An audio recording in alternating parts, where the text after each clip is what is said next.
თბილისის მერვე პენიტენციური დაწესებულება გლდანის მასივის მე-7 მიკრორაიონში მდებარეობს. ეს ის ადგილია, სადაც წინასწარ პატიმრობაში საპროტესტო აქციების დროს დაკავებულთა უმეტესობა გადაიყვანეს. სწორედ აქ იხდის სასჯელს 4 დეკემბერს დაკავებული ახალგაზრდული მოძრაობა დაფიონის დამფუძნებელი 19 წლის ზვიად ცეცხლაძე. 3 საათისთვის შვილთან შესახვედრად დაწესებულებასთან ცეცხლაძის მშობლები მოვიდნენ. ახლა მეტი დრო მაქვს დედაო და ვერ აუდივართ წიგნების სიტყვას. პაემანზე შესვლის წინ სანამ აუცილებელ კონტროლს გაივლიან შვილისთვის წიგნების შეგზავნა უნდა მოასწრონ. 1921 წლის ოკუპაციიდან 91 წლამდე ეს წიგნია, არის მეორე წიგნის ზვიად გამსახურდიას ხელისუფლების დამხობა და არის ერთი პატარა წიგნი გიორგი ანწუხელიძე. ეს 3 წიგნი გთხოვა და შევუგზავნეთ დღეს ეს წიგნები. მის ოთახს რო ნახავ სოფელში, ქალაქში, აი თუნდაც ერთი სადაც იცხოვრებს, ყველგან ზვიად გამსახურდიას და მერაბ კოსტავას ფოტოებს ნახავ და აი სულ მისი ინტერესი იყო როგორი ისტორია ქონდა ჩვენს ქვეყანას. დაკავებულების მონახულება ოჯახის წევრებისთვის თვეში 2-ჯერ 1 საათით არის დაშვებული. ერთი თვის წინ დაკავებული დემონსტრანტის მშობლებისთვის ეს უკვე მეორე პაემანია. შუშებს მიღმავართ, ტელეფონით ვსაუბრობთ.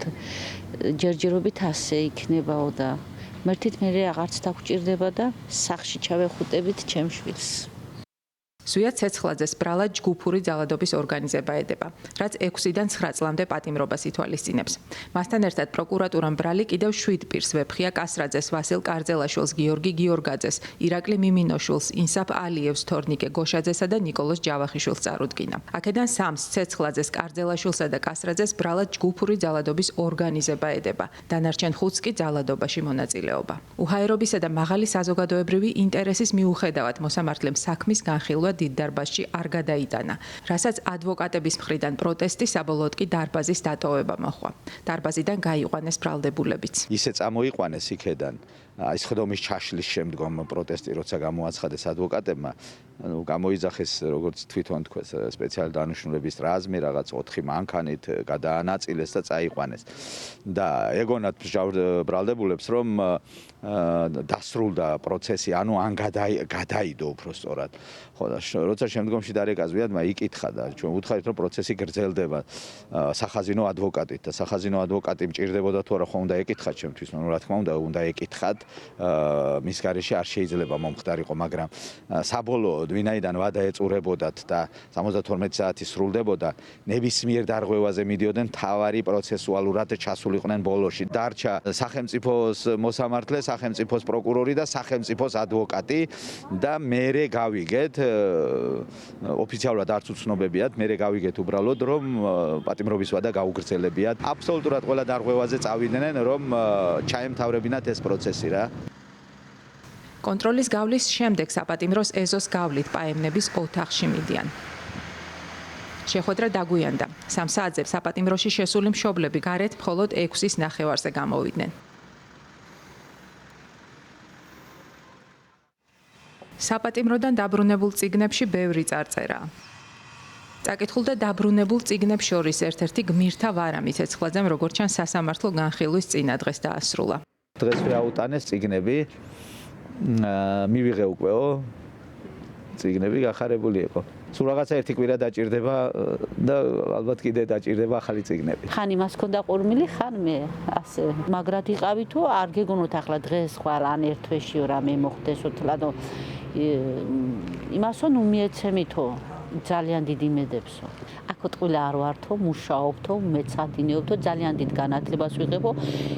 ის კი არა, განცხადებაც დავწერე სტუდენტურზე, სწავლა რო გავაგრძელო, ისევ აქედან. ზვიადი არ არის წეველი და შესაბამისად ძალიან მომეწონა რომ სოლიდარობა გამოუცხადეს და აღარ ეწევიან რამოდენიმე დაანება თავის საერთოდ რამოდენიმე ერიდება და პირდაპირ კამერაში აღარ ეწევიან. ყავს ერთი რომელიც დაინტერესებულია რომ ინგლისური ისწავლოს და ზვიადი ინგლისურს ასწავლის. ეს ბიჭები ისეთი იდეური ბიჭები არიან რომ ყველას რაღაცა თავისი კარგი მოსაზრება აქვს როგორ გავიდეს დრო ისე რომ საკუთარ თავსაც გამოადგენ და გარკვეულწილად ვარყოფითად არ იმოქმედოს ციხემ მათზე.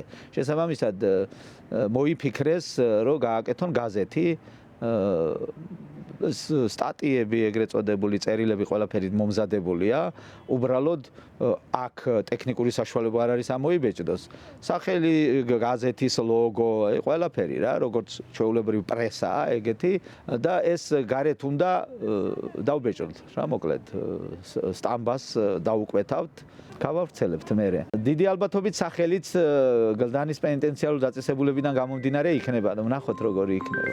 ტელეფონი გამუდმებით რეკავს ნათესავებს, მეგობრებსა თუ ჟურნალისტებს, ყველა საინტერესებს, როგორ გრძნობს თავს ბრალდებული. მშობლები ყვებიან, რომ დაკავება ზვიად ცეცხლაძისთვის მოულოდნელი არ ყოფილა.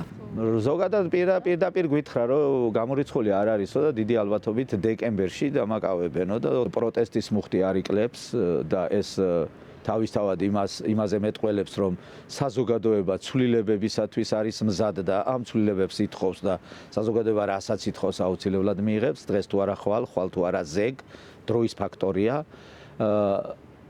და ამავდროულად ის ახალგაზრდები, რომლებიც არიან დღეს ქუჩაში და რომლებიც არიან თავარი მამოძრავებელი ძალა და ავანგარდში აი ამ პროტესტის არიან ძალიან გონიერი, ძალიან ჭკვიანი, ძალიან მამაცი, თავისუფალ საქართველოში დაბადებულ გაზრდილი, თავისუფალი სულის მატარებელი ახალგაზრდები არიან და აი ახლოს უნდა იცნობდე, რომ დარწმუნდე, აუცილებლად მიიყვანებენ მათ დაწყებულ საქმეს ბოლომდე. კიდევ ერთი ზარი. დიახ. შემდეგ შეხვედრამდე ბევრი დროა. მშობლები ახლა საპატიმროდან ახალ წერილებს ელოდებიან.